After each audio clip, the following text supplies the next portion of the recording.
Magandang araw mga boss, idol. Panibagong araw na may panibagong video na naman ang ating tatalakayin dito. Halina't talakayin natin ang bagong big man na inofera ng Golden State Warriors. Alam naman nga natin na pinaka-problema ngayon ng Warriors ay isang big man. Tatalakayin na rin natin at alamin kung may posibilidad bang mag-request ng trade si Stephen Curry dahil sa nangyayaring pagbagsak ngayon ng kanilang standings. Pero bago yan, please don't forget to hit the notification bell at mag-subscribe sa ating channel.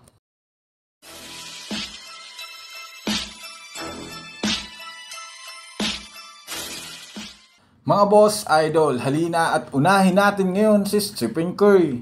Trending nga ngayon mga boss, idol, ang video na kung saan pinunit nga ni Stephen Curry ang kanyang jersey pagkatapos ng kanilang laro. Marami nga mga boss idol ang nagsasabing nagagalit na ito dahil sa sunod-sunod na talo ng kanilang kupunan. Isa pa mga boss idol, may mga fans rin naman ang nagsasuggest na kung sakali man niyang hindi pa gumawa ng trade ang Warriors ay posibleng si Stephen Curry na ang mag-request ng trade. Pero syempre hindi rin naman nga ito pababayaan ng front office ng Warriors dahil sa ngayon nasa kalagitnaan na tayo ng season.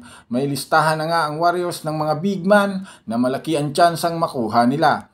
At isa nga sa matunog dito ay ang sentro ng Chicago Bulls na si Nikola Vucevic. Isang sentro na talaga namang maaasahan sa opensa at depensa. Kung inyong ang matatandaan ayon nga sa isang report, isang 7-footer na may opensa ang target na makuha ng Warriors sa isang trade at di nga nagkakalayo na posibleng si Nikola Vucevic ang target nilang makuha. Pero syempre kailangan nga nila dito i-offer si Jonathan Kuminga na isa sa mga mataas na trade value sa kanilang prangkisa. Sa ngayon ay nakapako pa rin naman sila sa pandosing pwesto at may tsansang mahabol pa sila ng pan-13 na Memphis Grizzlies. Napakalaking workload pa rin naman nga ngayon ang hinahawakan ni Stephen Curry dahil lingid nga sa kaalaman ng lahat, tanging si Curry lamang ang consistent sa opensa ng kanilang team ngayong season. Pagdating nga kay Klay Thompson, medyo hindi pa rin naman nga sapat ang tinatala nito dahil kahit man minsan pumapasok ang kanyang mga tira, hindi rin naman nga ito nagiging consistent sa buong laro na nagre-resulta ng kanilang pagkatalo. Kaya naman, trade lamang nga ngayon ang tanging makakasalba sa kampanya nila ngayong taon.